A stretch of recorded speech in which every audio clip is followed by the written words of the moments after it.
أعوذ بالله من الشيطان الرجيم. بسم الله الرحمن الرحيم.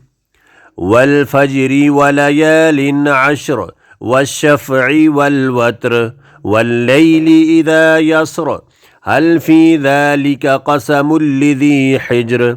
ألم تر كيف فعل ربك بعاد إرم ذات العماد التي لم يخلق مثلها في البلاد وثمود الذين جابوا الصخر بالواد وفرعون ذي الأوتاد الذين طغوا في البلاد فأكثروا فيها الفساد فصب عليهم ربك سوط عذاب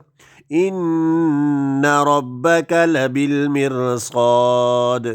فأما الإنسان إذا ما ابتلاه ربه فأكرمه ونعمه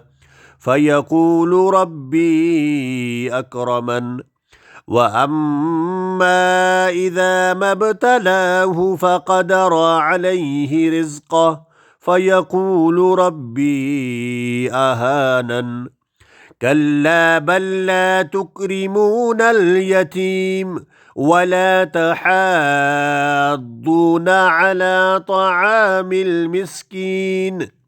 وتأكلون التراث أكلا لما وتحبون المال حبا جما كلا إذا دكت الأرض دكا دكا وجاء ربك والملك صفا صفا وجيء يومئذ بجهنم يومئذ يتذكر الإنسان وأنى له الذكرى يقول يا ليتني قدمت لحياتي فيومئذ لا يعذب عذابه أحد ولا يوثق وثاقه أحد يا أيتها النفس المطمئنة